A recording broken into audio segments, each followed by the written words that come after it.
Hi. I'm going to try to race through this quickly without it being evidence-free because I want to make 2 points. One is that in the future, mobility is going to be seen as a utility by users. And second is there's a good way to find your role in that new mobility landscape, and that is by focusing on people. Now, I have an announcement to make. I'm not really an anthropologist. When I raised my hand, it's because I have been leading teams of anthropologists for 20 years. I actually went to art school, so mea culpa, mea culpa. Indeed, I believe in the anthropological approach to developing new business opportunities, which is why I'm going to be making the points I'm making. We work across all industries, but we've worked a lot in mobility with OEMs, fleet managers, financial services firms, scale-ups, you name it. So we have some insight and some perspectives on where this industry is going. And this is where we are today. The past is gone. All these siloed value chains are going away, though you still need to manage these businesses because they're still maybe 90 to 99% of your income. You know the promised land over here is where you need to find your new way. None of us know exactly what that new way is going to be. We don't know what mobility is going to look like, but we do know it's going to be a merger of all these silos into one thing called mobility. And that's why today when we talk about mobility, no one agrees exactly what that means because we don't know how it's all going to merge. As other people have mentioned, where the value is going to be created, we don't know exactly what those nodal points are going to be, but right now, we know we need to navigate this place in between. So, we move to a commodity location when everyone just expects it, and I put coffee up here, even though we may all love coffee, and we may have connoisseurs of coffee, it is a global commodity product. There are prices that are set based on supply and demand. However, there are certain people who still find a way to differentiate themselves and create high margins and create brands that are meaningful to people. So how can we do that? Now I go to the World's Fair in Chicago in 1893. This is the General Electric Pavilion, and this is the Genie Electric, or the Electric Tower, Edison's Electric Tower. This was in that first 10 years when the electricity wars were going on between Tesla and Edison. People actually came, paid money, crowded into this space with this amazingly loud industrial infrastructure that was generating electricity. The novelty of this time drew people. They wanted to see these things. However, 10 years later, people had light switches in their homes, and the idea of electricity had disappeared. They didn't care anymore. And that's what's going to happen with mobility. Right now, we're in the, oh, wow, all the things we can do. In 10 years, once it's sorted out, nobody's going to care. It's going to be like a light switch. It's going to be turning on the faucet. It's going to be putting heat into your house. It will be expected. And that's the world you're going to be bringing your offers into, so you better understand where your opportunities are. So I'm not going to go through all the possible opportunities that are out there, but we've had some passionate people talking about driving. So we will have a future with drivers. However, that's going to be a niche opportunity. Many cities won't even allow you to have a vehicle in the future. They certainly won't allow you to have a self-driven vehicle from a safety and efficiency perspective, maybe on the highways. But even those niche opportunities, you have certain performance-driven brands that are going to have the advantage there. Volume producers are not going to play there. Non-automotive manufacturers are not going to play there. So that's a small opportunity. On the other side, this is a Foxconn iPhone facility. This is a huge commodity play. You can make a lot of money in the commodity space if you understand what you're doing and how to scale it. It's a question of being intentional. So do you want to become the Foxconn of manufacturing? Some of the volume producers today, if they can find ways to retool quickly, so I'm producing for one supplier today and another supplier tomorrow, I can white label vehicles very quickly. That's going to be a huge opportunity. But again, not for everyone. Then in between, as was mentioned in the last presentation, I think these new platforms or these aggregators of multimodal services are going to be huge. But what that means is it's not going to be some of the legacy companies. These are going to be new third parties that are geographically diverse, go across brands, and go across kinds of mobility. So you're going to be at the mercy of these new gatekeepers if you have a product or service you're providing. So if you don't get to be one of the top 2 returns, you're going to be invisible, which is going to mean your company's not going to even exist in the minds of many consumers. So in this world of things commoditizing and the consumer, the end user, thinking of it as a utility, how do you get to be the gingerbread man that sticks out from the crowd? What are you going to do? I think one thing we need to do is reset our businesses very dramatically in terms of what are our core capacities, what are our skill sets, what's our staffing, where's our geographical footprint, and things like that. So it's going to require a huge change and a digital transformation, an agile transformation, but also determining a North Star. Who do we want to be and why? And intentionally, why are we driving to a certain place? Why do we think this is the promised land for us in the future? And second, we're all going to have to become technology companies. Talking about OEMs becoming software companies, that's a great start. However, it's going to go beyond that. We're going to have to be API'd. Whatever our core capabilities are, whether it is a technical or a human capability, an experience capability, we're going to have to figure out how to turn that into an API for the partners we're going to work with, because no one's going to deliver the stuff alone. There's very few players who are going to be able to go end to end. So you're going to have to figure out what is your secret sauce, what's your magic ingredient, what differentiates you in the marketplace, and how do your partners need to receive that? So how do you need to create your API so it's useful to others?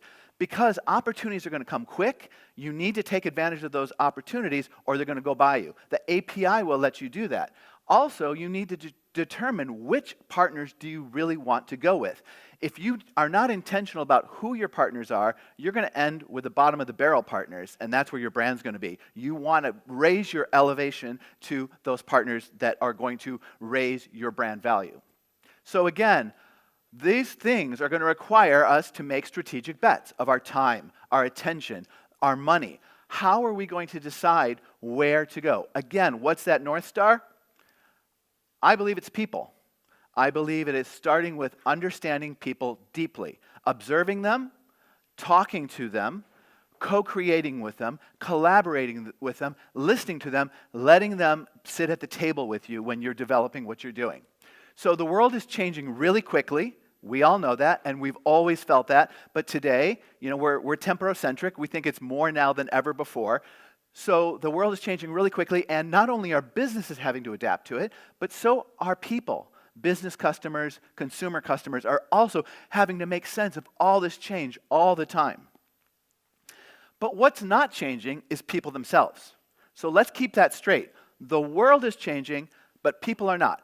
We have not changed much in terms of what we want from life since the time we crawled out of the caves. We are the same. And when we talk about, oh, millennials are so crazy, or now Gen Z, they're so crazy. No, they're not. They have set specific strategies to get what they want in a changed world, right? The world every generation is born into is different than the world before. But those strategies that Gen Z are setting for themselves are to get the same thing that Gen X or boomers want. So let's be clear on that. And we go to a hierarchy of needs, Maslow's pyramid. These are the things we need in our lives, and we have to first deliver on these first ones before we can move up on this pyramid. So first are just basic physiological. And if we talk about in mobility, well, we're still going to need a vehicle to get us from one place to another. Second is safety. We can imagine what that means for mobility. Love and belonging. I want to connect with others, whether that is with the individuals in the vehicle with me, or if it means other people that are important to me in my life, or influencers that I want to follow through connected vehicle applications. And then esteem, which means both internally, do I feel confident? Do I feel good? And externally, esteem from a perspective of, do I get status value from using a particular kind of application? And then that leaves us with self-actualization, achieving something more, becoming a better me. One of the things we see with ACEs is it's going to allow us to have a lot more time for self-actualization to create a better me while we're in transport. So people are going to have many different ways of solving for their own needs. This ubiquitous and redundant opportunity to solve our transportation needs is going to also create a new problem. It means I have to sort through a lot more choice. Choice is a great thing, except when it's not. And we all know this as consumers. How many times when you just want to do something, you have to consider new ways of getting it done? I have to learn a new application to do it when I just want to do this thing. And we have to remember, people don't care about transit. As someone has said, people only want to get from A to B, because at B, dinner's ready with the family, the people they love. So people who can, or companies who can solve for people to do this are going to win. Here is a design thinking activity that we've done with a particular project, understanding how people move through a city. And this is a way you can quickly understand people and bring this into your process. So putting the person in the middle, we ask them to articulate how they move through the city, what do they use, how do they make decisions, and we have them articulate things they've maybe never said before in their life. So it's a journey of discovery for them as well as it is for us and for our client.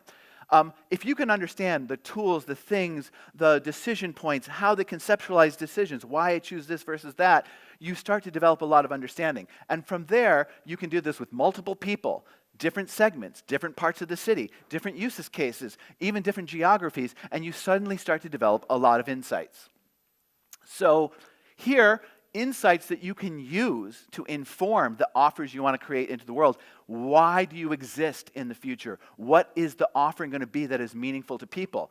Obviously, we need to understand the technology, the business and competitive landscape, the external built environment of urban living or the smart city. But for us, number one is that human behavior. So things like a transit space is liminal. That means the transit space is neither fish nor fowl. It's not this or that. So people project onto it. It's work or it's home. What does that mean for you? That's an interesting insight that you can use to develop opportunities. I won't go through them, but once we have these insights, then we can turn these into models to develop opportunities. So you need to intentionally decide who you want to be and what you want to offer. We can offer things that focus on primary basic needs or secondary, more aspirational modes. And by these basic needs, I mean simplify things for me or give me control. And there's a tension between those two things. You need to set a decision point and go after one of these primarily. Or make me feel safe or give me flexibility. It's the same thing. There is a tension between flexibility and safety. But these are commodity offers. All transportation, all mobility should have these. But if you can deliver on these in a way that nobody else can, in a way that really works with the way people want it to work, you're delivering a user experience. You're delivering something differentiated that will be remembered by people. And on the other side of the equation, if you want to get into these secondary aspirational modes, when cars are automated, when they're fully connected, when we don't have to plan for travel or operate the vehicle, what do I want to do? Do I want to indulge myself? Do I want to build something? Another tension. Do I want to be productive and make myself a better me, or do I just want to chill out? Do I want to connect with other people, or absolutely no? I need no more connection in my life. I want the car to be a place for me to get away.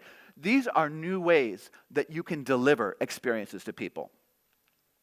And then from there, you can take it through your typical system. We understand the outside world, the competitive landscape, but these profiles or personas or modes or use cases to get into needs and modes and then design experiences for people that can turn into businesses. And I think the key thing here that I heard earlier is when we talk about use cases and personalization, one thing we've learned with working with Gen Z, in the future, everyone's going to see themselves as a market of one.